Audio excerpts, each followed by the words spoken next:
Hi, hello, welcome back to my channel. My name is Jacklyn if you're new here, and today we are going to be discussing my summer TBR. I'm from Australia, I live in Australia, and it is currently summer. It is our wet season at the moment as well. It's starting to storm and rain all the time, which I love. As soon as it starts raining, I feel like my soul comes to life. Genuinely, my soul comes to life. I love the rain. I love it. I previously did a video on my channel of my summer book recommendations. So instead of doing that, again, we are doing my summer TBR, what I would like to get to this summer. And honestly, it's quite fantasy heavy. What's new when it comes to me? Honestly, I love fantasy. It's just my whole personality, really. So a lot of them are fantasy books. Hopefully you follow me or watch my videos because you also like fantasy, but I've tried to throw in a few random ones that I would like to get to as well. I have 10 books to go through, 10 books. Why do I keep doing this? I have 10 books to go through. Hopefully I can kind of rapid fire these because I feel like my camera battery is going to die. But yeah, we're just going to go through these books. We're going to figure out what they're about, and these are the books that I will hopefully get to in the summertime here in Australia, which it's November now. Summer is pretty much December, January and February. Those 3 months I will try and get through these 10 books as well as others obviously as well. We're starting off with a bang. The Will of the Many. I have been wanting to read this for so long, but it's just intimidating. It's really just intimidating, and I haven't had the urge to pick it up because I'm a bit of a mood reader. It has a glossary and an appendix, which is just really scary. 684 pages. The way this book is made is stunning. It's so perfect. Look at that floppiness. But yes, I would like to read The Will of the Many by James Arlington, and I have wanted to read this for so long. I just keep putting it off because of the size of the book. I feel like I will really like this. It is very highly rated on Goodreads, so I think I will like it. I have absolutely no idea what it's about. All I know is that willpower is like the magic system, I think. I think that's how it works. Yeah, receives will from. Okay, so I've just read the back of it, and it is about willpower, and it follows some kind of hierarchy, as in the higher up you are in society, the more power you get given to you by those below you. Therefore, you have more power. It follows a guy who is accepted into a school or an academy or something like that, telling everyone that he's there to study, but he's actually there to be kind of undercover and solve a mystery and figure out all these answers to some sort of problem that he has. Kind of like an undercover situation, a bit of a murder mystery, and then high fantasy academic setting. This sounds really good, and I am very intrigued. I really want to read it. All of these books I really want to read, but I really truly do want to read this book. I just need to sit down and open it up and start. So that is book 1. Book 2 is The Book Thief by Mark Zuzak. I have watched the movie of this, and I absolutely love the movie. It's an amazing film. I have never read the book, and I would really like to. I've heard incredible things. I believe this is written in Death's perspective, as in Death himself, the Grim Reaper. Obviously from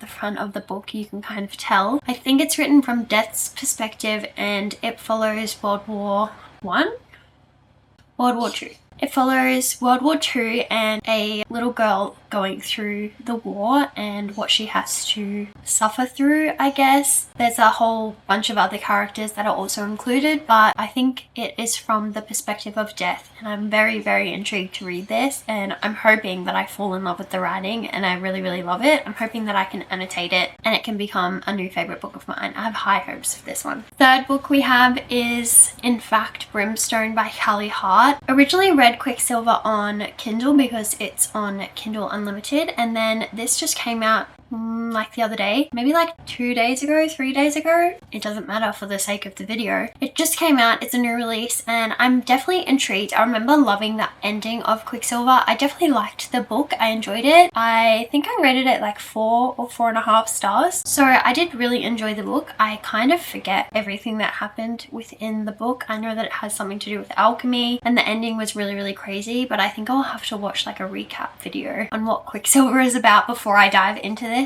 so that I can remember and refresh my brain, but I am excited to get into this.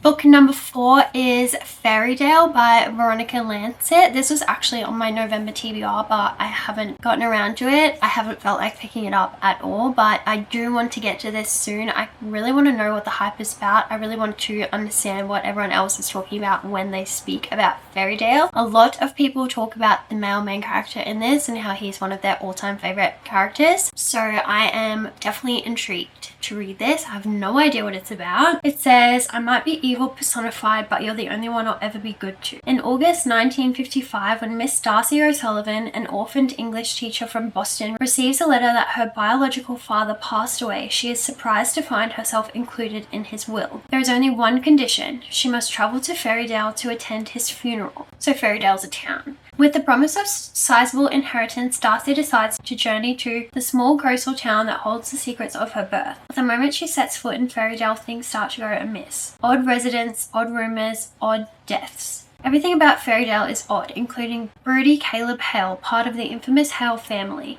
During the day, Darcy falls deeper and deeper under his spell as he forces her to step out of her comfort zone and embrace her inner sensuality. But at night, it's another man who haunts her dreams. Amon Diarton, don't know how to say that, Amon Diarton, a nobleman who lived 2 centuries ago. Amon is sweet and suave, whereas Caleb is intense and dangerous, and Darcy feels more torn than ever. Soon she finds herself embroiled in a web of lies, deceit, and inexplicable events that make her question her sanity. When an ancient evil threatens the town and everything Darcy holds dear, she must make the ultimate choice. But will she survive it? So it's kind of like a love triangle. Sounds kind of like a love triangle, but how can it be a love triangle if he's in her dreams? I'm very intrigued. I am very intrigued. I would like to read this. We've got some chunky books on this list. The next one is on Kindle Unlimited, so I don't actually have the physical copy of it, but it is The Ashes and the Star-Cursed King by Carissa Broadbent. I'll just pop a little picture up.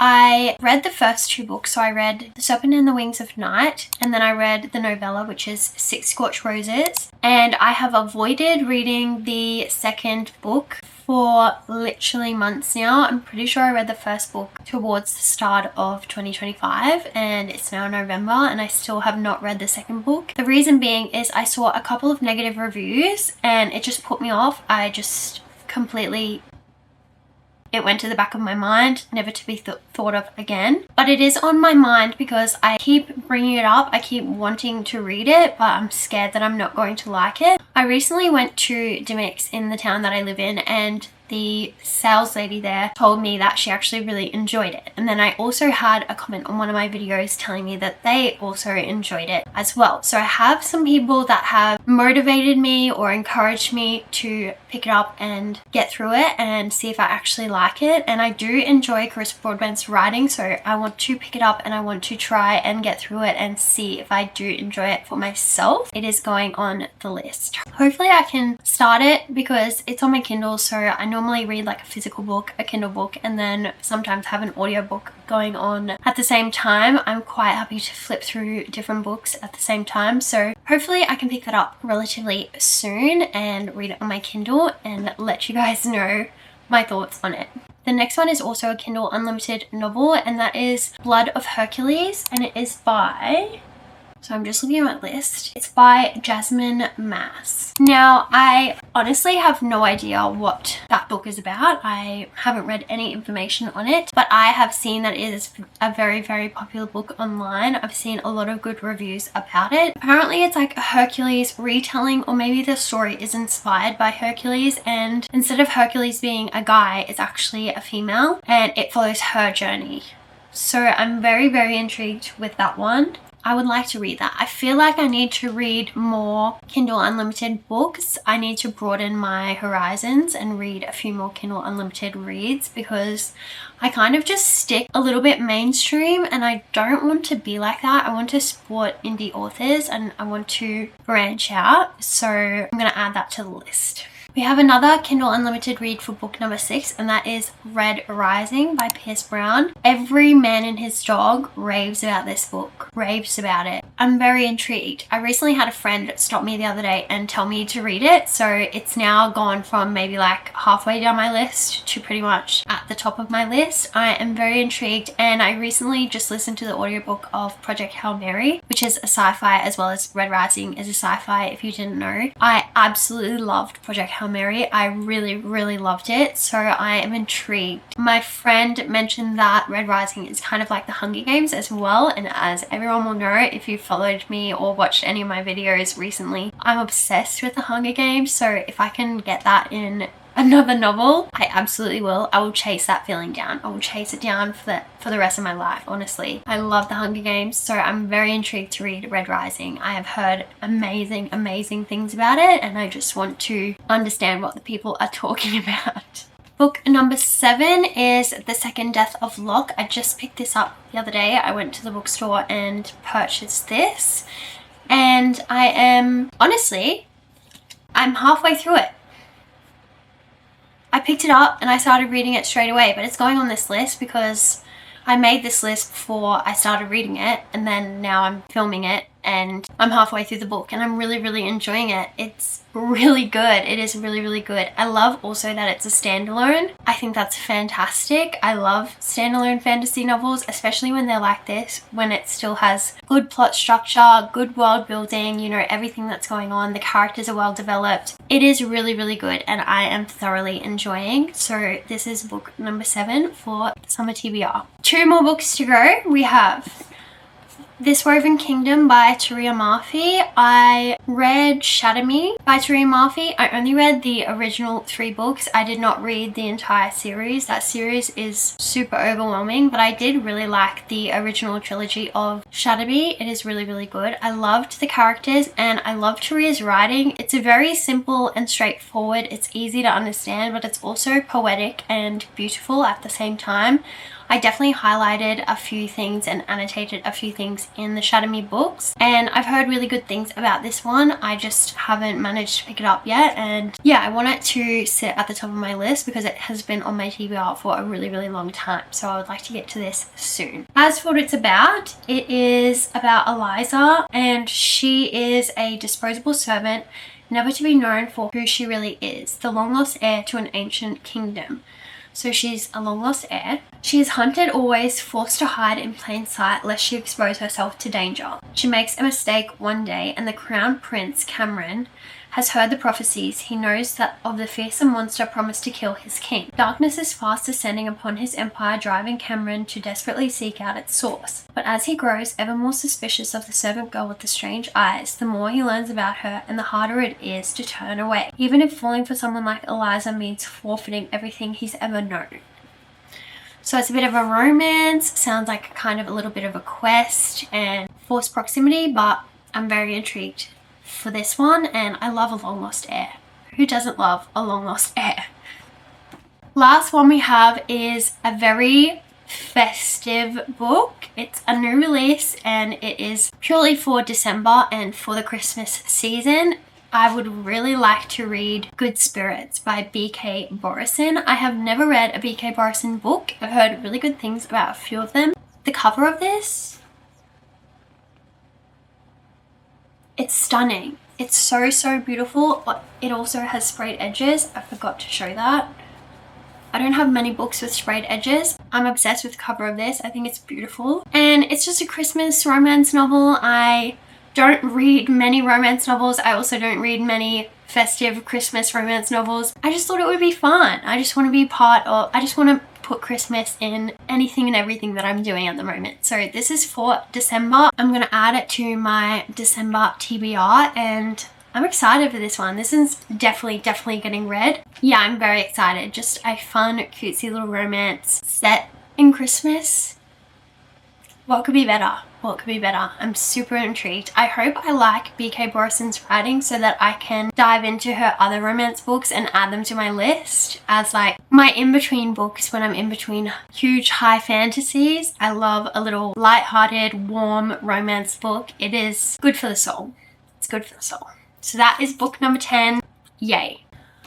Oh my god, okay, so that is our stack of books for my summer TBR. This is just a generalized TBR for the next few months. I'm really excited to get to some of these. Hopefully I can put a few of them in reading vlogs for you guys so that I can give you my thoughts and feelings on them and let you know if you should read them as well. Oh my god, looking at that stack, it's quite intimidating, isn't it? But I have a few months to get through these.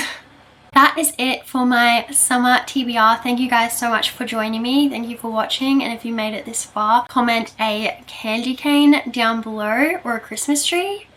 Do we have a candy cane as an emoji? Let me double check. There's no candy cane emoji. Why did I say that? Please comment a Christmas tree down below so that I know that you're here. And if you have read any of these books and you want to let me know whether or not they're worth the hype, comment that down below. Let me know. I would love to discuss it with you guys. Don't be shy and don't hold back. I am ready to discuss at a moment's notice. I'm so grateful, and thank you for everyone who supports my channel. That is all from me. I hope you have a wonderful rest of your week. I hope you have a wonderful Christmas, and I will see you next time. Bye!